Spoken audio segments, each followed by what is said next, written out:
How to evaluate a flip deal like a pro, even if it's your first deal. By the end of this video, you're going to learn how to evaluate deals properly, determine your ARV or after repair value, and determine your MAO or your maximum allowable offer. So you'll never have to wonder if a deal is going to make you money or cost you everything. You ever wonder exactly how to walk through a house and calculate how much it will cost you to flip? Well, I'm about to show you. Most people either overpay or get stuck because they're guessing. I'm about to show you how we evaluate every single deal that we do using one simple tool. In this video, I'm going to walk you through the entire deal evaluation process, from walking the house to running the numbers, so you can make smarter offers and always protect your profit.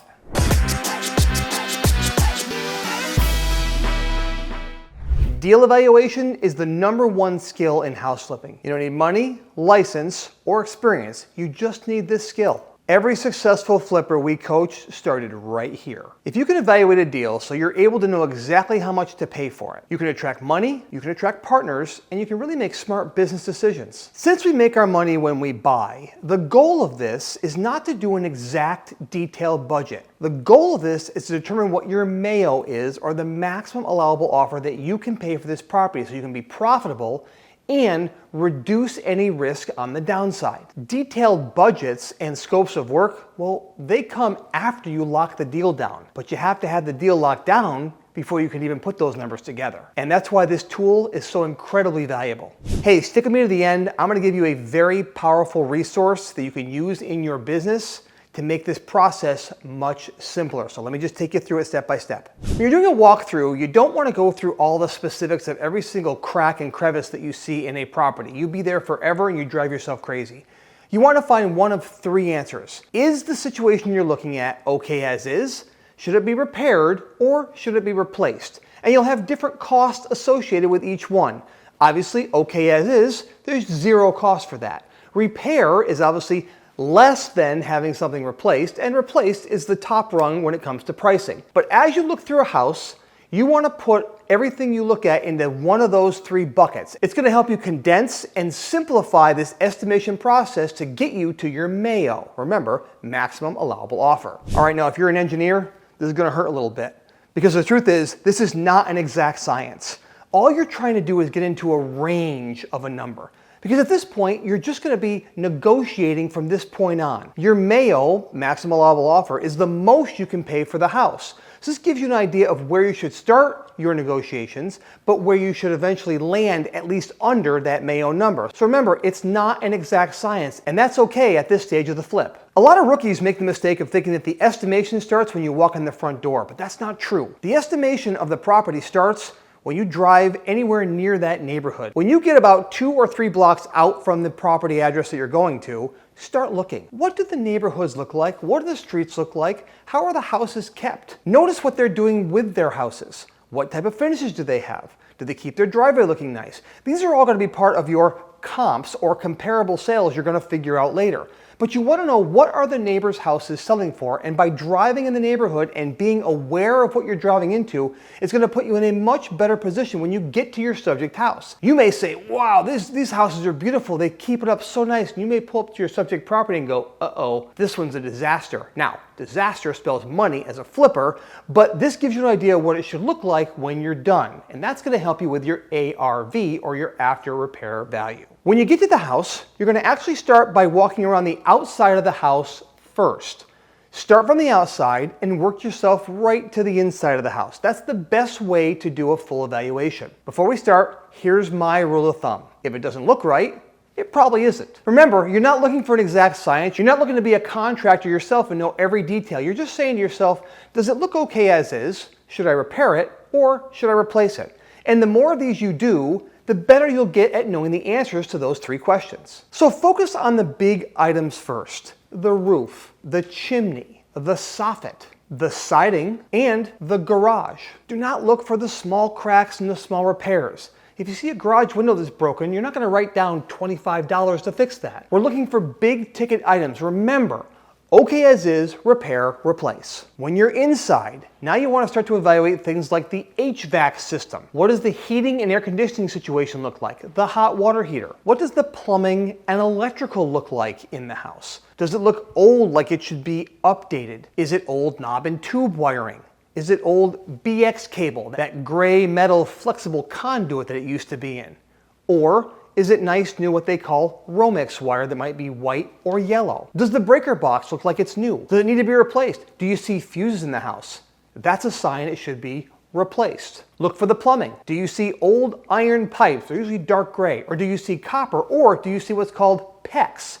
PEX is that plastic pipe that's blue and red. That's newer, and that's probably okay as is. Where if you see old iron pipe, that probably needs to be replaced because you really can't repair that in a house. If you're in a home with a basement, be sure to look at the foundation of the house. It's important in houses that don't have basements also, but they're tougher to see. But with a house with a basement, you can look at the basement walls and decide, is this square? Does it look right? Remember, if it doesn't look right, it probably isn't. That's a very important part of the house. If you don't have a strong foundation, you're going to have a lot higher repair costs. Now, you can replace or repair that. There just is a cost associated with it. Now you look for doors and windows. Are they new? Are they newer? Are they really old single panes that have storm windows on the outside? You have to determine what your exit strategy is. Most of the time you want to replace doors and windows.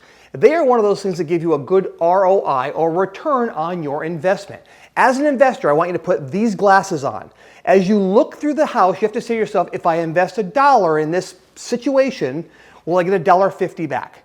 That's all you're looking for when you're going through a house as a flipper. Always prioritize the high ROI areas. Again, return on investment. In other words, what really sells a house? Well, kitchens and bathrooms. So you want to put the most money in those areas because that's where you get your biggest bang for your buck as a flipper. Now, when it comes to pricing, use national averages. You can go online and find what things typically will cost in your area of the country, and then use that as a pricing to figure out what your costs are for these repairs or replacement. Remember, okay as is going to be a 0. The biggest piece of advice I can give you is do not use eraser math. Eraser math means you start getting down and saying, I can make this deal work if I just didn't do this, and you start changing numbers because you think you can get something done for cheaper than what it really is going to cost you. Don't lie to yourself. It'll just cost you in the long run. There are times you can estimate repairs yourself. Things like windows and doors, not very complicated. Even a roof, believe it or not, is not that complicated once you know the square footage of the house and the roof. You can start to figure that stuff on your own. However, there are some things that you may not be sure of, and it's important to bring a contractor in at that point. Develop a great relationship with a home inspector. Maybe they'll give you a discounted rate if they don't have to give you a written report, and actually come in and help you with the first few inspections to get your feet wet to learn what you're looking for. Remember, practice makes almost perfect in this area. Always make sure you have any really big ticket items evaluated by a professional, just so you don't get burned, unless you get a screaming deal on the house. If you go through an evaluation checklist and realize that you could replace everything in this house with brand new and still make a significant profit, that means you've got a lot of wiggle room and you may not have to do an inspection at that point. But if you don't do inspections, proceed with caution and know what you're getting yourself into. Okay, so what is ARV and why does it matter? Again, ARV stands for after repair value. It means after you've done all the repairs in the house, this is what I'm going to sell the house for.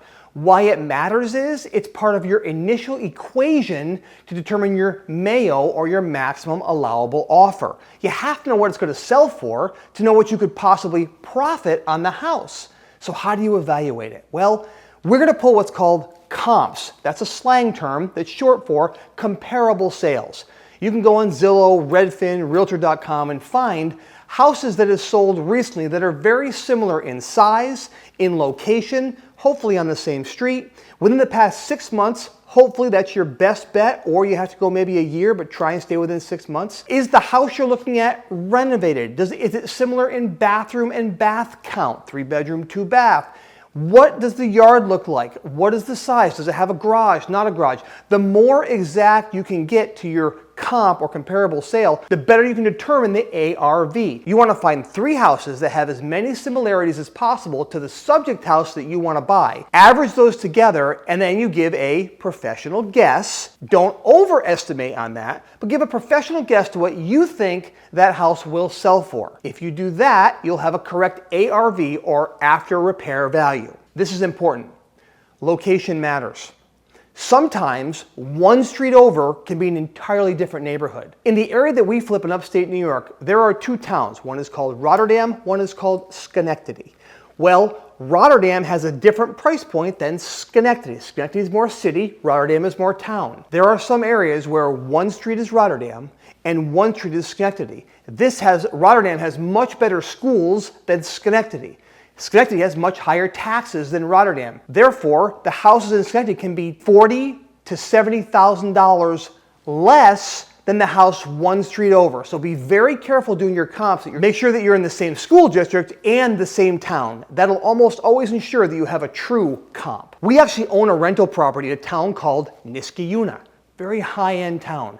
We're literally on the border of Niskayuna and Schenectady. When we bought it, it had 3 pieces of land that came with the house. Do you know our land is in Schenectady, but our house is in Niskayuna? The house is worth $350,000. Those lots are worth about $20,000 each, right next door. So be very careful in your comps. When pulling your comps, make sure you're looking for actually sold properties, not properties that have an asking price that you think might sell for what you want to sell for. And don't use wish pricing. Be realistic with this, because this number determines everything. You have to have the right ARV. Okay, so now you have your repair costs and you have your ARV. So how do you calculate your MAO? Remember, MAO stands for Maximum Allowable Offer, the most that you can give for that house and stay protected with your investment. The formula is this. You take your ARV and you multiply it by 60 to 70%, depending on how much profit margin you want to go for. Then you subtract repair costs, and that's going to leave you a number. And that number is your MAO, your maximum allowable offer. That 60 to 70% that we multiply the ARV by, what that does is it's taking 30 to 40% off of the end price to cover your buying costs, your selling costs, some holding costs, but more importantly, it's also got your profit built in there. So the lower number you can use there, 60% or even 50%, fantastic. What the seller will take was what determines your final number there. But start as low as you can. And remember, you're trying to shoot for a 20% profit margin on the deal of the ARV. So in other words, if you sell a house for $300,000, you should make at minimum $60,000 for flipping that house. So here's a real life example. You run comps on a house and you determine you could sell that house for $275,000. Now, I want you to multiply $275,000 times 70%. That's going to give you $175,000. Let's say you've determined that your repair costs are $40,000. That leaves you with a number of $135,000. And that $135,000 is the top number you can pay for that house. Important tip, that is not where you start negotiations. On a deal like that, you're going to start negotiations probably closer to $70,000. But honestly, that's for a different video, and you can check out our YouTube channel and you'll find how to negotiate those deals to get as low as humanly possible. When negotiating, I want you to remember this. Every dollar that you buy that house less than MAO, every dollar, it goes in your pocket. 100% of the money you go below MAO goes in your pocket if all of your expenses work out the way you planned. Make sure you stick to these numbers and don't try and talk yourself into a bad deal. What happens when you skip this step? Well, I coach people on a regular basis, and just recently I coached a guy who flipped his first house. His profit at the end of the deal was $3,000. That is not a lot of money when you're flipping a house. Matter of fact, he was supposed to make over $35,000, but he didn't have his repairs nailed down, and he didn't have his ARV nailed down, and he didn't know what he was negotiating for, and he got in a bid situation, and he let his emotions bid for him. This allows you to not let your emotions get the best of you. Stick with the facts. That's how you make money as a real estate investor, because after all, isn't that why you want to flip a house? Don't lose sight of the goal. So what changes in you when you follow this framework? Well, pretty simple. Your confidence will go up deal after deal. The pride in what you do for a living will go up deal after deal. Funding will become easier for you because you know what you're doing, and that confidence will attract more money. You will get much better at negotiating and get comfortable with those low offers up front to start because you know where you have to land. Your profits in your flipping business will become much more predictable. As a business owner, isn't that what you want? You can actually start to be a successful real estate investor. Now that you have the full framework, let's make this even easier for you to take immediate action. Go download the free home flipping evaluator below. Inside, you're gonna get our repair checklist. You're gonna get our ARV comp template. You're gonna get our MAO calculator. You're gonna get a step-by-step tutorial of a virtual tour through a property while we fill out the home flipping evaluator so you can see how it's done in real time. It's the exact system that we use and our students use to evaluate their deals. That way you never have to guess, stress, or risk money on a bad deal. And all of this is 100% free. It's truly my gift to you because you've come this far. You clearly are interested in pursuing a career as a real estate investor, and I want to pass my experience and my systems onto you. No charge, it's free. All you have to do is download it right now, and you get to get started as a real estate investor in the next few seconds. Go download it now.